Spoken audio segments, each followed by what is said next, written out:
بسم الله الرحمن الرحيم الحمد لله والصلاة والسلام على رسول الله وآله وصحبه وموالاه.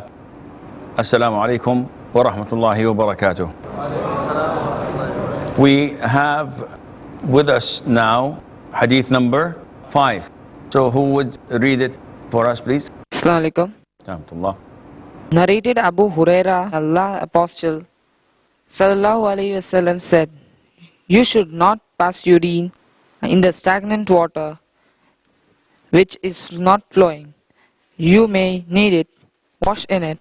From Muslim, Abu Huraira reported that Messenger of Allah Sallallahu Alaihi Wasallam said, "None of you must wash in the stagnant water when he is in the state of junub, sexual defilement.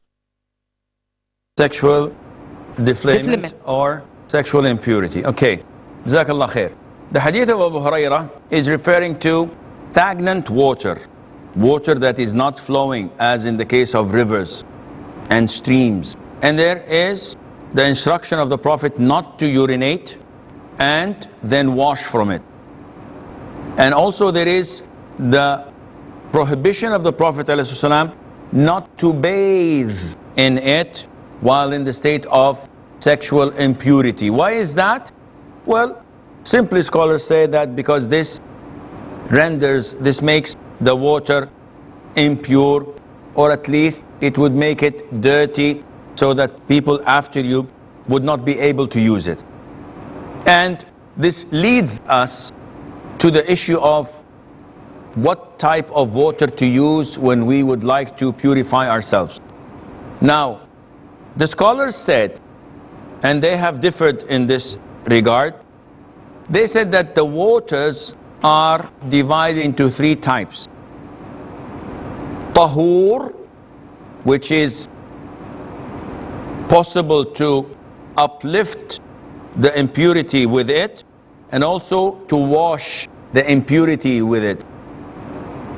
Tahir, which is a lower degree, which is pure in itself, but it cannot uplift the purity of a person.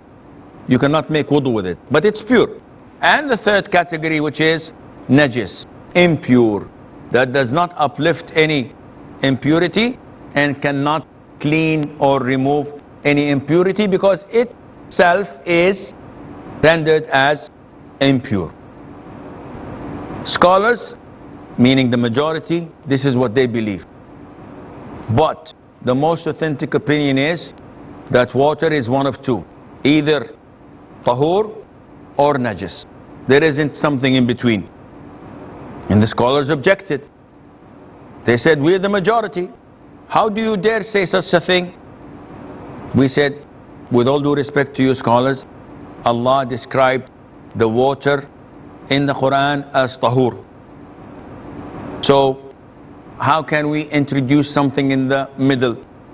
So I'll give you an example. If I have a pot of water and I throw into it tea and I turn it over, what is this?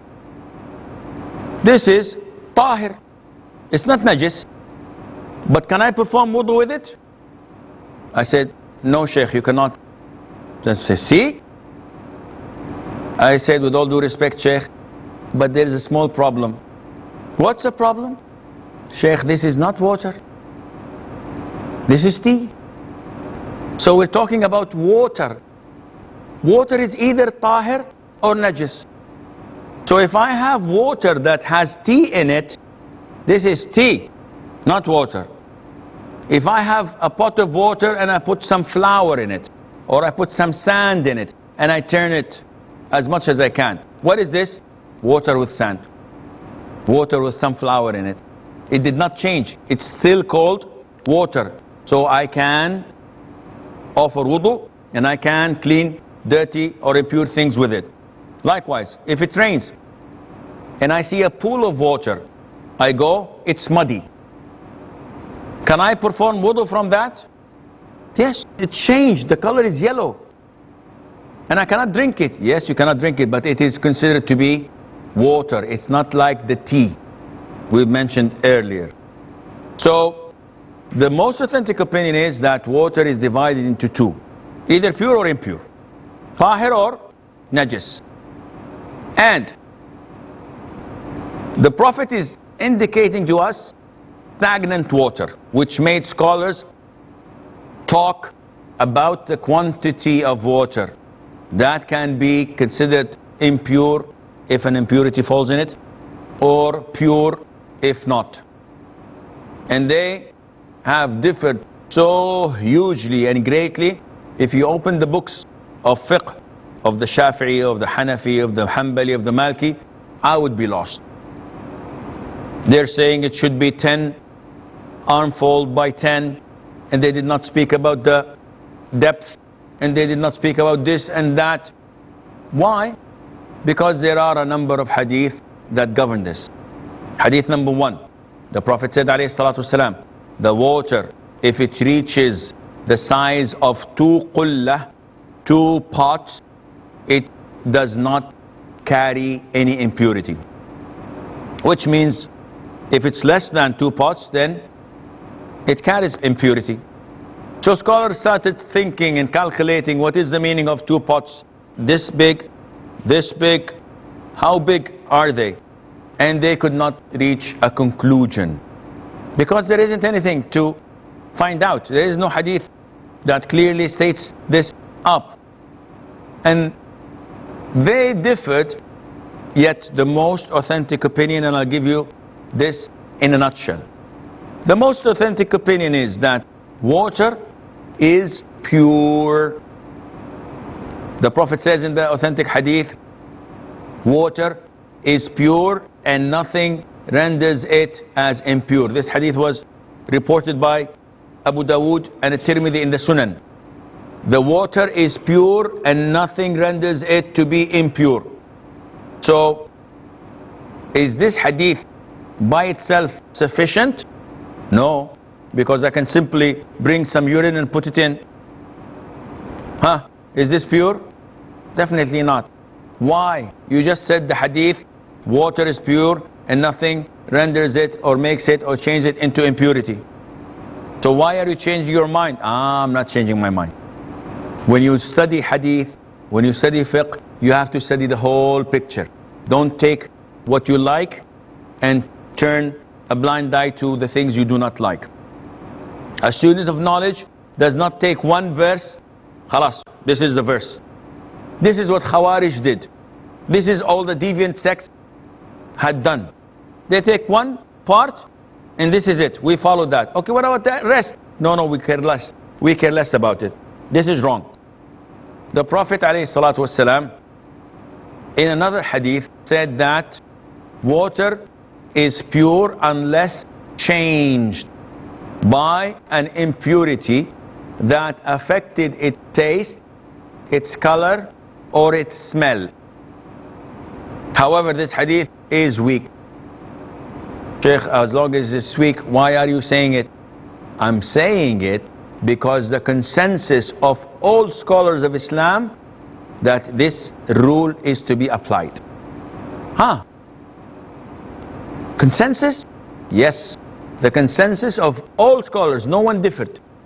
And the scholars say that the evidences of Islam are taken from Quran, Sunnah, Ijma'. Ijma' meaning consensus. And that is mentioned in Surah An-Nisa, that whoever disobeys the Prophet ﷺ and follows a path other than the path of the believers, then he will be thrown into hell. This is one of the evidences of Ijma'. So, scholars all agree that this water is pure unless one of the 3 characteristics change with, and this is underlined, one of the 3 characteristics change with what? An impurity. Why is so important to underline? Because I can turn the tap water and I have pig iron pipes, and the water that comes down rusty, so the water is yellow. Can I make wudu? One says no, haram. MashaAllah. When did you come? Today I'm a student of knowledge. MashaAllah. Nice to meet you. Why is it haram? He said, yes, the color has changed. And this makes it impure. Ya akhi, sit down. Or sit down. Go and learn. Why? We said that the scholars underlined this and said, if the three characteristics, what are they? Smell, taste, and color. If one of these three characteristics changed with an impurity, with a najasa, with urine, with defecation, with blood, and in this case, we rendered this to be impure. Whether the quantity is this big or the quantity is this big. So the quantity does not make any difference to us. 2 pots, 5 pots, a swimming pool, no problem. Even if it's a swimming pool, yes. How many children go in the swimming pool and in the swimming pool say, what is he doing? I know what he's doing. Okay, can I make wudu in that swimming pool? Sheikh, can I make wudu in that swimming pool? No. No. Why? Because the impurity has been mixed with that water. Mumtaz. Who agrees? 1, 2, 3, 4, 5, 6, 7, 8, 9, 10, 11, almost the majority. Who disagrees? 1, 2. So we have 2 faqih. We have 2 people who understood the lesson. Again, I'll repeat. We said that the water can only be considered impure if the 3 characteristics change with an impurity. The boy who urinated in the swimming pool, can you see the color changing? Can you smell? Can you taste? It's so big. It immediately dissolves. So the water is pure. I can make wudu. It is extremely important to know how we reach this conclusion. Because once you understand it, khalas. Any doubt? Yes. Sheikh, the doubt is the word impurity is not mentioned in the hadith. Although it's weak, the word impurity is not mentioned there. In the hadith, If I've not the hadith is to tell you, as we've said, it's not authentic. It's weak, but the consensus of the scholars of accepting it, and the consensus of the scholars that it should be changed by an impurity. And that is why it's almost impossible to find water that did not change the 3 colors in nature. In ponds, in lakes. Usually there's a difference. The taste is different. If you taste the Nile water, you'll find it different than a lake, for example, in here or there. But this taste, color, or smell was not changed by impurity. And this is the determining factor. Once one of these characteristics changed by an impurity, it becomes najis. Whether it's a big pond or a small glass of water. So I hope this answers the question. We have a break. After a break, inshallah, we'll continue to take your questions, so stay tuned.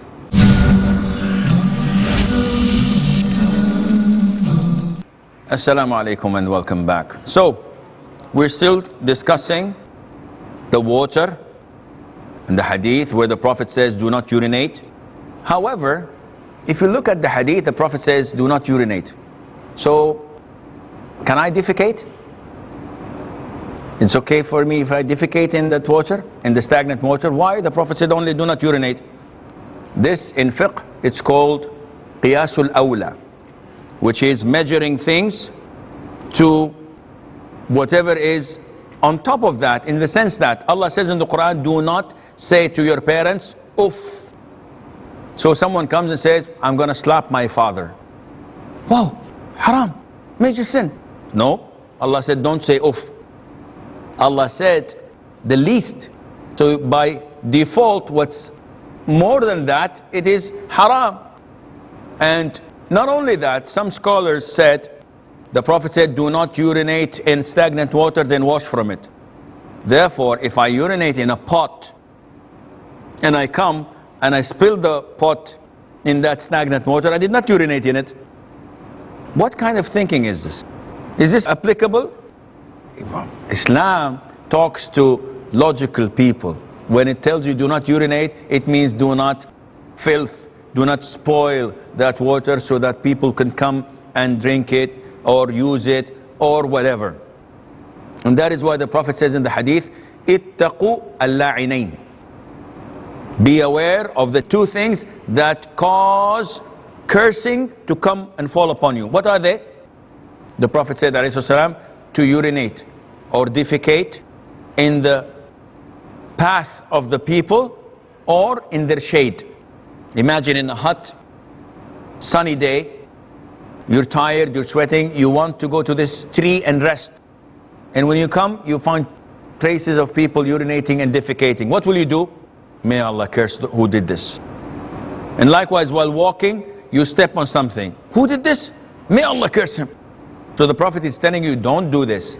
And this indicates that Islam cares a lot about public opinion, cares a lot about the others. It's not me and the flood comes afterwards.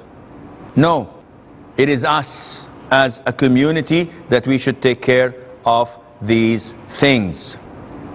Okay, if you have any questions, by each session, mashallah, I'm finding that people are having more and more questions. So this is supposed to be informative, not to be delusional. Once we say that our urination detriments the wudu, it becomes null and void. If you urinate. Okay, if you urinate. Yeah, so wudu is... you have to make wudu. Wudu is... Yes. And the other side, now suppose, just of late you said, in a pool of water, if a child urinates, now there's a certain portion of urine is there, minuscule, but then the heart says, there's water, certain portion is there. Okay. So how do we, set if the mind? you follow your heart, you will be doomed, because Islam is not following your heart. Islam is following what you see, what you hear, what you sense, what you feel. And that is why I meet people and I say, why don't you pray behind this imam? He said, wallahi, my heart tells me he's not a good Muslim. Subhanallah. Why are you sitting with this person who's innovator and deviant? My heart tells me it's okay. Why are you dealing in riba? He said, my heart tells me. Islam does not tell you to listen to your heart. Islam tells you to listen to facts. And when I come to judge a pond or a pool of water, I judge it by facts, because even shaitan will come. Even if I have in my house a big tank full of water that I drink from, wash from, etc. After a while, shaitan will tell me, how do you know that a mouse did not drown in it and died? My heart tells me, as long as this tank is outside, things might happen to it. I'm not going to use the water. Shaitan comes and says, how do I know that my wife is not cheating? My heart tells me something is wrong. Why? Fear Allah. Your wife is committed to hijab, she prays 5 times, everybody knows. I have bad feeling. Yesterday I came into the house and she was calling someone on the phone, and the minute I came in, she said, I'll call you later. So definitely she is having an affair. She could have been speaking to her mother, to her friend. She might have been speaking to someone you don't like, your sister who you did not speak with for 10 years. She's trying to reconcile between the both of you. Why do you always think negative? My heart is telling me.